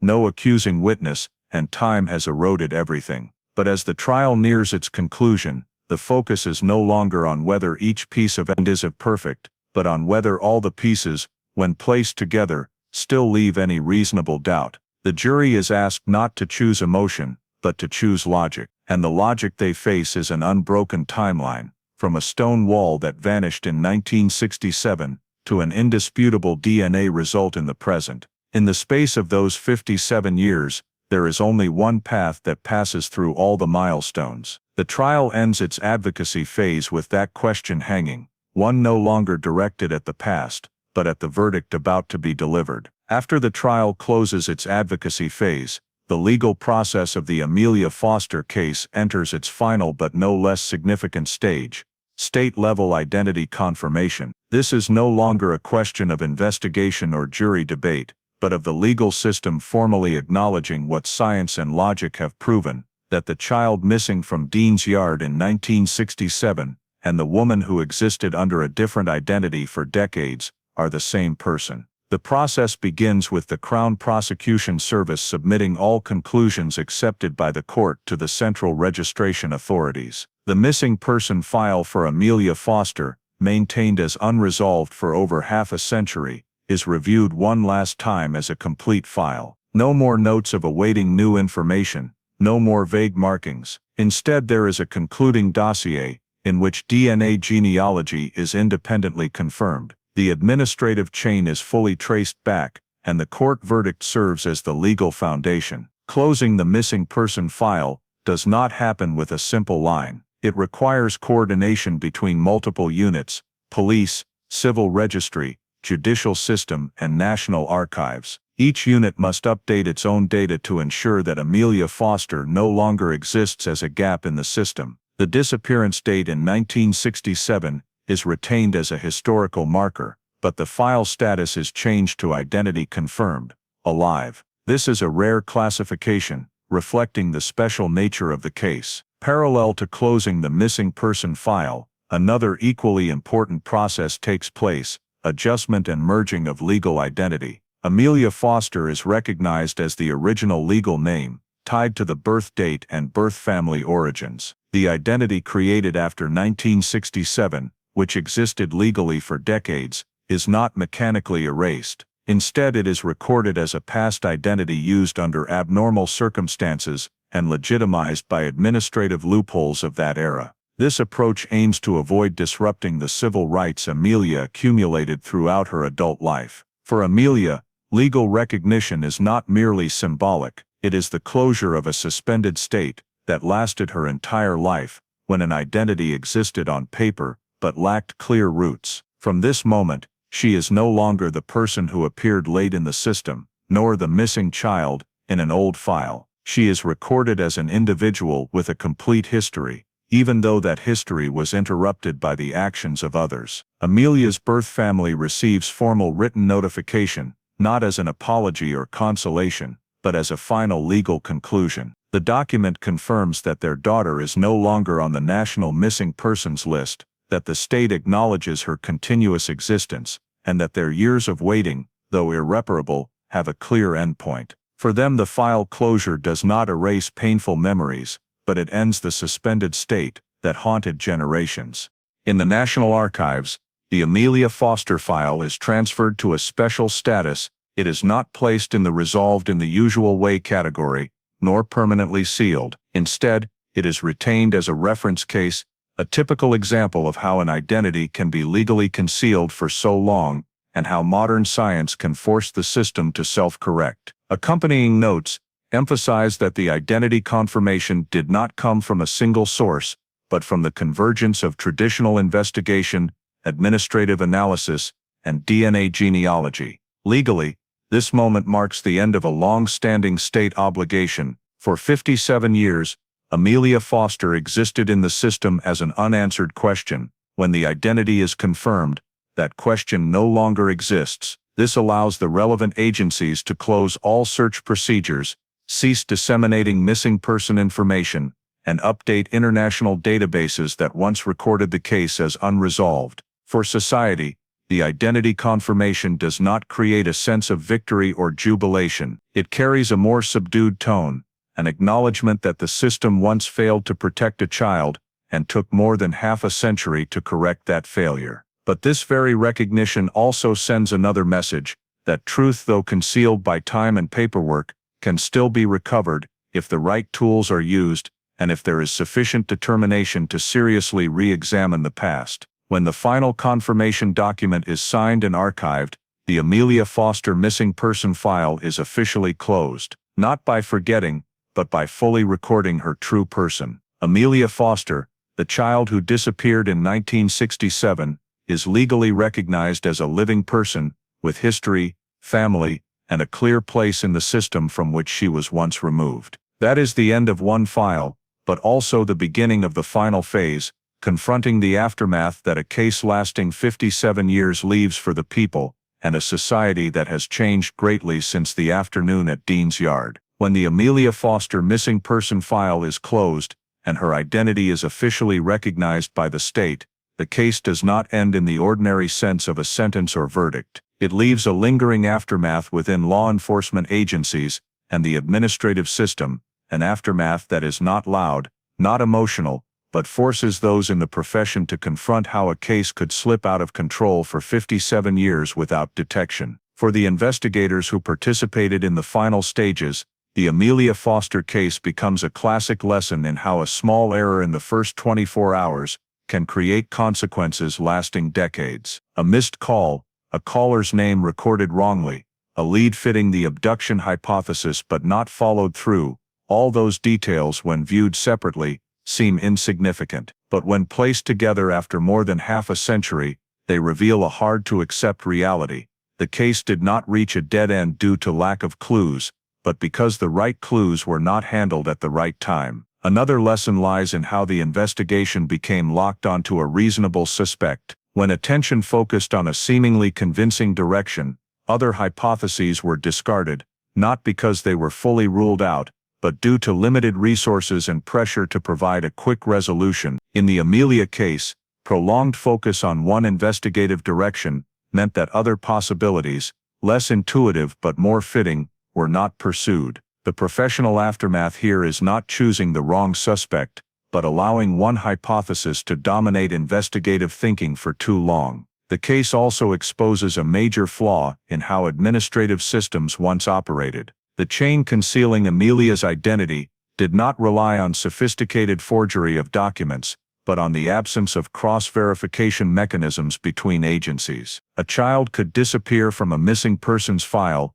and reappear in a different civil registry without any automatic alert. Each agency performed its own task validly, but no agency was responsible for the overall picture. The fact that Amelia was still alive after 57 years forced the system to self-correct. Investigation units and civil registries conducted reviews of procedures related to late registrations, adoptions, and identity changes. Procedures once seen as flexible for humanitarian reasons are now re-examined from the perspective of risk. The case shows that good intentions, if not accompanied by control mechanisms, can become a gateway to unforeseen consequences. At the professional level, an important change drawn is the handling of cold cases. The Amelia Foster file demonstrates that archiving does not mean ending. Old data, if digitized, cross-referenced, and analyzed with new tools, can create breakthroughs that traditional methods could not achieve.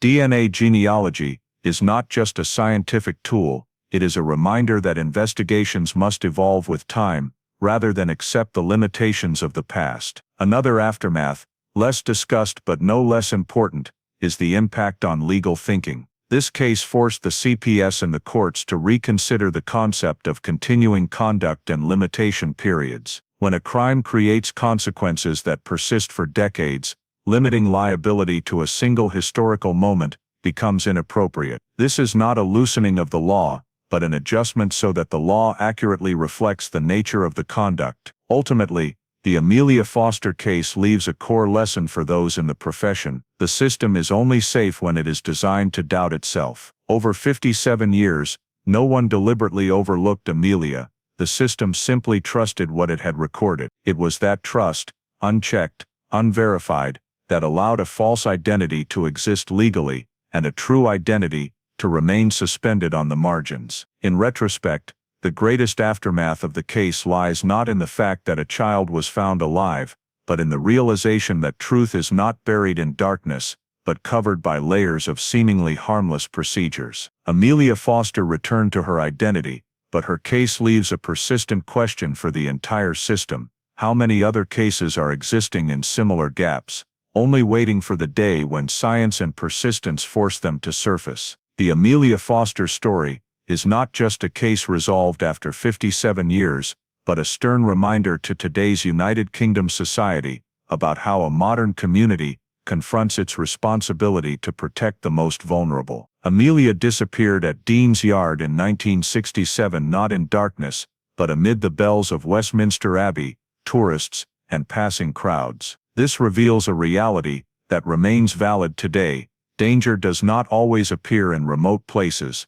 but can exist right in the midst of spaces considered the safest and most familiar. The first lesson lies in the importance of the initial hours. A call recorded wrongly, a statement not followed through, and a witness overlooked in the first 24 hours shaped the entire fate of Amelia's file. In the current United Kingdom context, where rapid response systems have developed far more, this story emphasizes that no detail is too small when it involves missing children. Early reporting, accurate recording, and close follow-up of information are not only the responsibility of the police, but also of the surrounding community. The second lesson relates directly to the system. The chain of paperwork concealing Amelia's identity existed not because of sophisticated conspiracy, but because administrative agencies trusted each other without reverse cross-verification mechanisms. In an increasingly digitized society like the UK, where personal data is shared across multiple systems,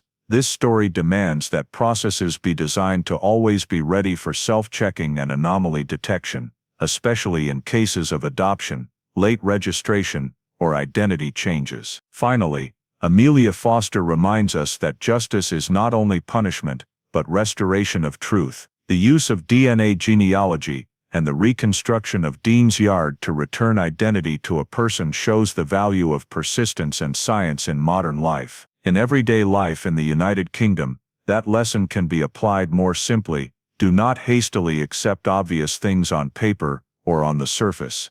Dare to ask questions, especially when human safety and dignity are at stake. If the story of Amelia Foster makes you think about the gaps that time and systems can leave, please subscribe to the channel to continue exploring with us those cases where truth ultimately finds its way back. Thank you for watching until the end, and see you in the next video, where each story is not only retold, but viewed directly with the clarity and respect owed to human beings.